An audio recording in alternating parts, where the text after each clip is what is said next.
Buenos días, buenas tardes, buenas noches, saludos a todos y esta es una entrega más de el... Defendiendo la obra. Uno pensaría que hay ciertas películas que realmente no necesitan que nadie las defienda. Al parecer son casi obras maestras que han perdurado por sus propios méritos en el tiempo, incluso ganando nuevos fanáticos y acrecentando el propio mito que la película hace. Sin embargo, esta película regresó a mí gracias primero que nada por una clase que tomé en la cual se abordaba desde tres puntos de vista distintos: un psicólogo, un criminólogo y un crítico de cine. Y finalmente porque me tocó la mala suerte de ver una reseña de tres estandoperos, tres o cuatro estandoperos, no recuerdo bien.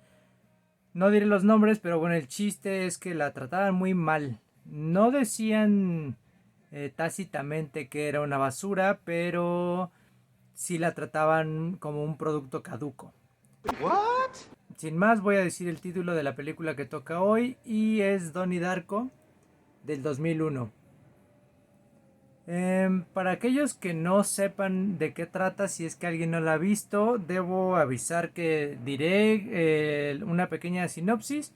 Después entraré a la película y daré muchísimos spoilers. Entonces, si no la han visto, quizá deban visitarla. La recomiendo muchísimo y regresan acá después. Donnie Darko es un joven preparatoriano que sufre de sonambulismo y una noche es despertado por una voz que lo guía hasta un campo de golf. Y exactamente en el hoyo 14, este dato es importante por si se lo quieren tener en mente, en el hoyo 14 de este campo de golf se le revela la voz y es un conejo tamaño humano que le dice que el fin del mundo se acerca y solo tiene 28 días, 6 horas, 42 minutos y 12 segundos para evitar el fin del mundo. Donnie Darko se despierta y se encuentra con que en su casa la turbina de un avión cayó exactamente encima de su cuarto, lo cual, si no hubiera sido gracias a esta voz que lo despertó, hubiera causado su muerte. Se salva y a partir de ahí comienza esta historia que tiene muchos toques de ciencia ficción, viajes en el tiempo y también relata a lo largo de estos 28 días que tiene Donnie Darko para intentar salvar al mundo, pues alguno que otro comentario acerca de la sociedad norteamericana, el conservadurismo, los problemas de los jóvenes, incluso temas como la pedofilia. Y bueno, eso a grandes rasgos sería la temática que tiene la película. Y ahora sí, entrando de lleno al defendiendo la obra, como les dije antes, yo pensaba que sería un título que no necesitaría defenderse. A mi parecer, creo que se mantiene muy bien a pesar de su bajo presupuesto, incluso en la parte de los efectos especiales, que quizá es una de sus partes más flojas. Yo los veo muy bien incluso para hoy. Bueno, evidentemente hoy se harían muchos mejores efectos especiales, pero creo que con el presupuesto, la época, está bastante bien reflejado. Es importante aclarar que esta, a pesar de ser una película del 2001, la temática o el desarrollo de la narrativa sucede en 1988. El año es importante por varias cuestiones políticas que se tratan dentro de la película, pero también es importante porque el director retrata una época que él vivió en lugar de atreverse a dar un paso más y aventurarse a una época que no tiene muy bien dominada. Mejor se va a su propia época preparatoriana para tener una mejor perspectiva de lo que ocurre, ¿no? Entonces, como les decía, es 1988, es época de elecciones, la contienda está entre Bush y Dukakis y la crítica se va sobre su familia, que es republicana, es conservadora, y esta familia la componen tres hijos: Donnie Darko, su hermana, que además es la hermana real del actor de Jake Gyllenhaal, y pues básicamente es una especie de coming of age o una teen movie, pero con toques bastante surreales, ¿no?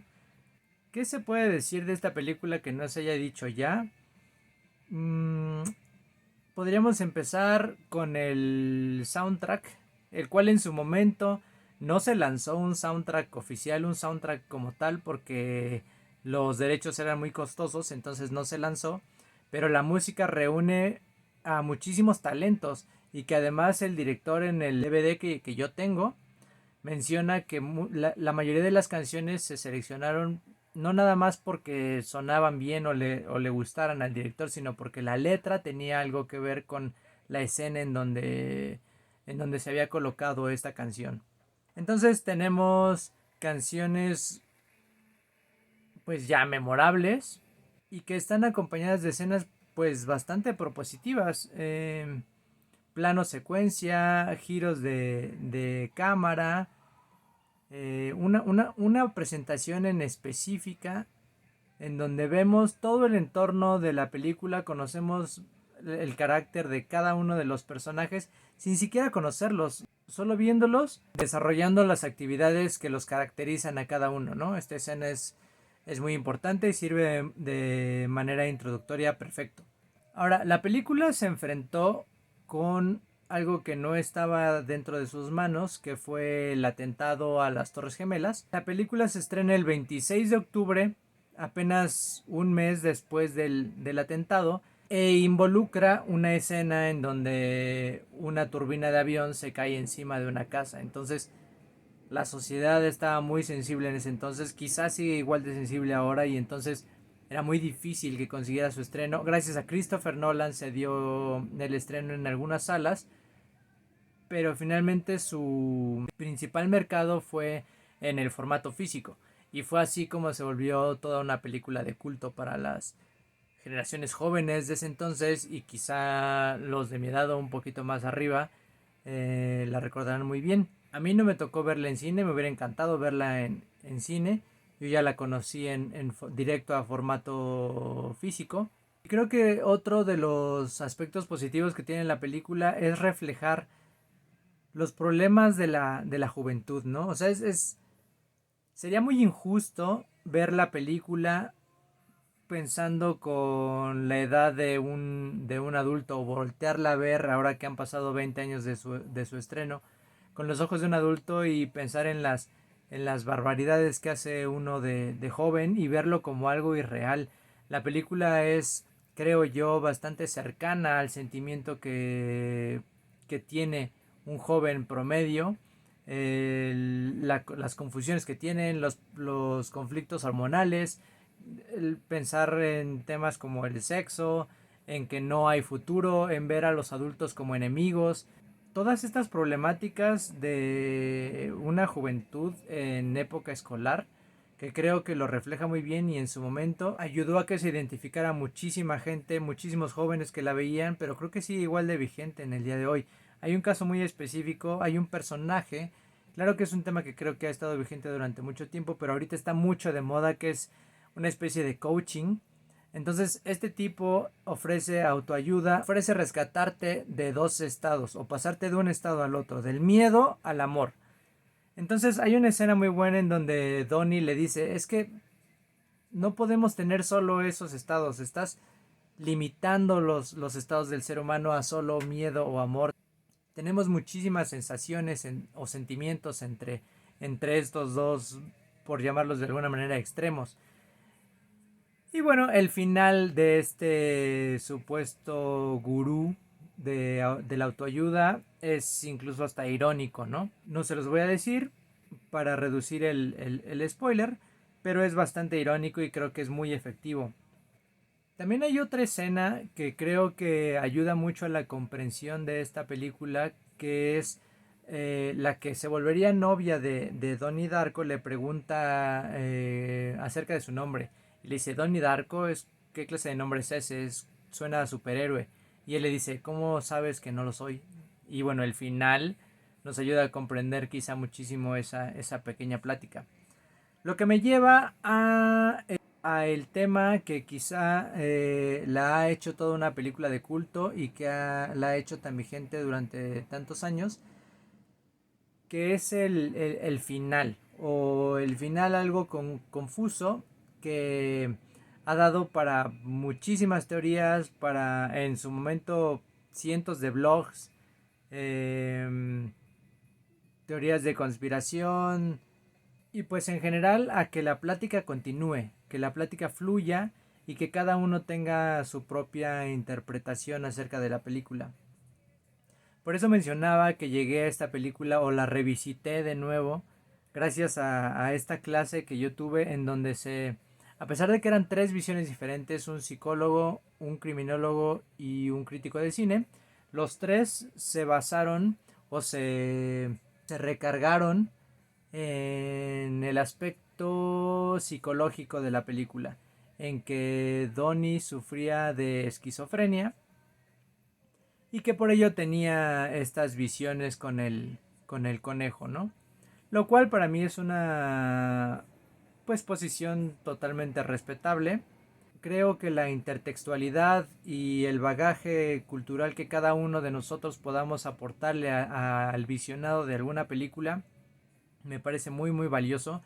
Incluso creo que la crítica cinematográfica es parte de lo que pretende lograr dar una visión o un análisis más completo, más complejo y exponer quizá un lado de la moneda que de primera vista se nos pueda pasar de largo. Sin embargo, no dejaba de sonar, retumbar en mi cabeza que debido a que el DVD que tengo en mi poder explica la visión del director, no me dejaba en paz y quisiera compartir este final o esta explicación con ustedes. Entonces, si quieren seguir con la percepción individual que ustedes hayan sacado de la película, pues quizá deban abstenerse un poco de ver el resto del video porque pues básicamente voy a explicar no mi versión, es la versión del director, de cierta manera la única versión que debería de o válida que debería de existir, aunque claro son libres de hacer sus propias teorías, ¿no? Entonces voy a explicar un poquito cómo el director concibió esta idea y pues aquí va. Una de las características que tiene este DVD es que cuenta con páginas del libro de Roberta Sparrow que trata de explicar o poner en contexto al viaje temporal al que se hace mención en la película. Ahora, este DVD no tiene la versión del director. La versión del director o la que se vendió como versión del director porque realmente es una especie de retoque, pero por motivos comerciales se le tituló como versión del director. Añade estas páginas a la película, lo cual, si me lo preguntan, le quita cierto misterio. La resolución como tal de la película se da de manera más explícita y por lo tanto quedan un poquito más sueltos los cabos y la hace incluso más fallida. Entonces yo prefiero la versión tal cual la conocemos, pero la explicación claro que se ayuda de estas páginas. Y entonces, de manera resumida, lo que ocurre al final es que Donnie Darko sí viaja en el tiempo.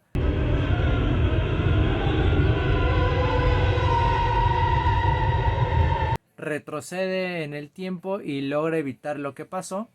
La razón de que haga esto es que, según el director, una vez que lo despierta Frank, se causa un rompimiento de la línea temporal y se abren dos líneas que Robert Sparrow en sus páginas menciona como el universo tangente y el universo primario. Ahora, aquí el problema es que, según el libro, cuando ocurre esta separación de dos líneas temporales, el universo tangente es muy inestable y puede llegar a que se destruya no solo él, sino que destruya ambas líneas temporales. Entonces, el objetivo de Donnie desde el principio es recomponer, borrar la línea tangente para recomponer la línea primaria. ¿Cuál es el papel de los personajes en esta historia, en esta aventura? El libro de Roberto Sparrow también lo explica muy bien, porque dice que para hacer posible el viaje del tiempo se necesitan varios elementos: el agua, el metal, un artefacto, un recipiente viviente y los vivos manipulados y los muertos manipulados. En este caso, el vivo receptor es Donnie Darko, el artefacto es la turbina, los vivos manipulados son todos los que acompañan a Donnie Darko, y su función de ellos es empujar fichas de dominó una a una para hacer que Donnie Darko no tenga otra opción más que restaurar la línea de tiempo. Entonces, eso explica por qué las personas alrededor de él son violentos, son algo... se la pasan amenazándole, porque esa es su función en este universo. Son los vivos manipulados. Y el muerto manipulado es Frank. Es el muerto que regresa para tratar de obligar a Donnie a que haga su trabajo, que es reiniciar la línea temporal. Y finalmente el libro menciona una trampa. El objetivo de esta trampa es obligar por completo que el recipiente vivo no tenga otra opción más que regresar al pasado. Y esta trampa es la muerte de su novia. Él está indeciso, realmente no le importa, está como viviendo bien, tiene cuestionamientos ahí filosóficos existenciales, pero es la muerte de Gretchen lo que finalmente lo convence de regresar en el tiempo. Y es así como realmente esa es la explicación de la película. Ustedes podrán divagar y qué bueno, si tienen otra mejor, qué bueno, pero esta es la explicación de la película según el director, no mía. Ahora, quizás se sientan un poco decepcionados o no con cómo se explica la película. Sin embargo, este DVD también incluye algunos extras en el sentido de expansión de la propia historia.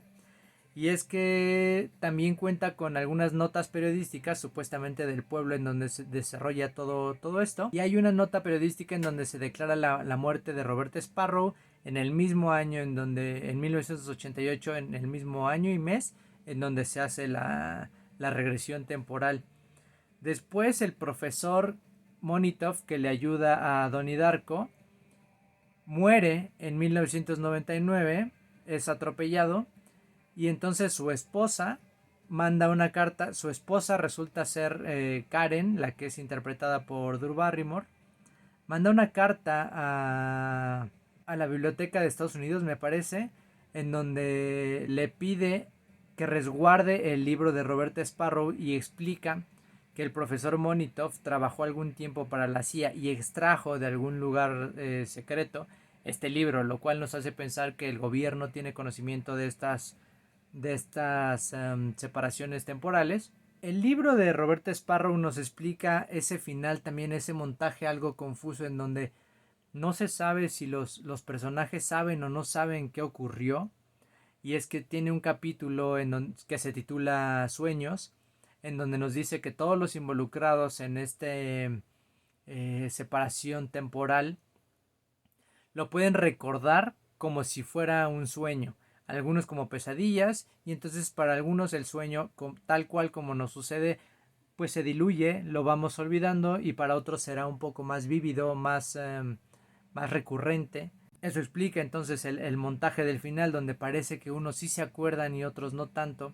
Pero bueno, a lo que voy con esto es que la película deja abierto qué es lo que ocurre con Jim Cunningham, este coaching, este gurú positivo al que le descubren gracias a Donnie un sótano con pornografía infantil. Entonces, este DVD incluye una nota periodística también en donde nos dicen que Jim Cunningham se suicidó. Se suicidó el 12 de octubre de 1988, o sea, apenas unos días después de que Donnie Darko haya reiniciado la línea temporal. Y se suicida de un disparo en el hoyo 14. Si recuerdan, al principio les dije que el hoyo 14 del campo de golf era importante porque fue la primera vez en donde estos dos personajes se conocieron después de que Frank guió a Donnie Darko al campo de golf. Entonces creo que para mí cierra bastante bien, es muy muy sólida.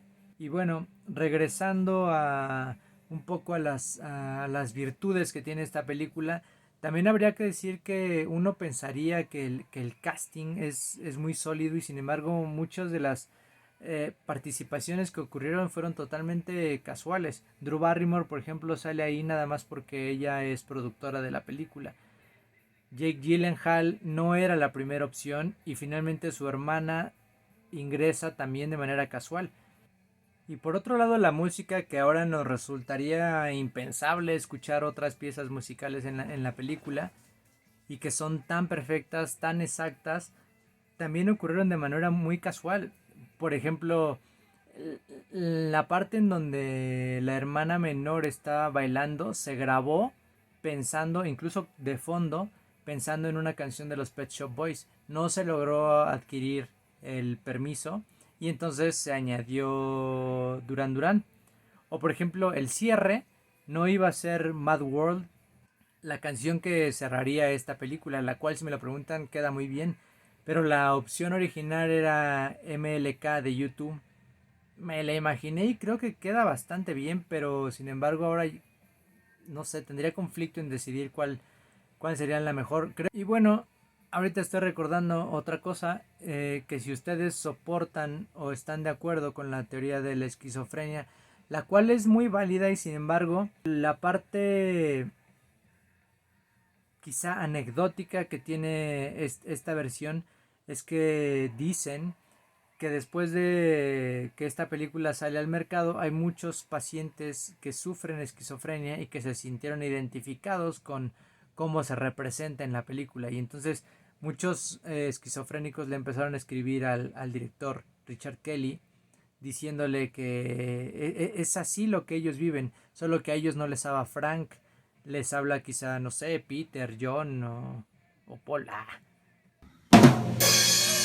Entonces, creo que esta visión, sentirte identificado con esa parte de la película, si lamentablemente sufres algún problema de esta índole, pues es totalmente aceptable y qué bueno. Sin embargo, también este DVD cuenta con algunas escenas eliminadas, varias, como 18 escenas eliminadas, y una de ellas trata acerca de que la psicóloga que está tratando a Donnie le dice que la medicina son placebos, que ella realmente no piensa que él tenga mal y sin embargo el director complementa porque vienen comentados las escenas suprimidas que ella sabe que él es hipersensible o que sabe algo pero no lo considera enfermo, entonces por eso no le receta medicina o medicamentos, sino le da solamente placebos. Entonces, esto tira en definitiva la teoría de la esquizofrenia. Pero bueno, como les digo, realmente para mí es una película muy valiosa por todo lo que ofrece en sí. Digo, con una calificación de 8 en IMDB, 86% según la crítica y 80% de la audiencia según Rotten Tomatoes. Para mí definitivamente creo que es una película que sí tiene cierta temporalidad, sí debe de verse cuando uno es joven o se puede relacionar más con este tipo de problemas, porque como les dije, creo que a final de cuentas es un coming of age o una teen movie con un tratamiento un poco más profundo. Pero creo que no debemos de descalificarla solo porque ahora la vemos o la podríamos ver con ojos más adultos. Creo que su hechura es muy buena, tiene muchas referencias ahí escondidas, por ejemplo la mamá está leyendo un libro de Stephen King. En los comentarios del director no se ve dentro de la película, pero el director nos dice que el papá está leyendo otro libro de Stephen King. El papá está leyendo Los Tommyknockers y la mamá está leyendo It. También esta parte en donde los amigos de Donnie se van a casa de Roberta Sparrow tiene mucho sabor a E.T. incluso en el disfraz halloweenesco de Donnie. Tiene un toque de despertar sexual, tiene un toque de denuncia, tiene un toque de esta cierta neurosis, agresividad que uno tiene de joven, el descontento que tiene uno de joven en contra de las figuras de autoridad y que vamos perdiendo conforme nos volvemos esas figuras de autoridad, ¿no? Evidentemente ya no nos llega de la misma manera y claro que podemos desentendernos y pensarlo quizá de manera comportamientos algo ilógicos y sin embargo, como les digo, creo que es una película que tiene cierta temporalidad, está hecha para los jóvenes, para que lo vean los jóvenes, pero más allá de su temática creo que no es caduca, es bastante vigente y sus aciertos técnicos pues son bastantes.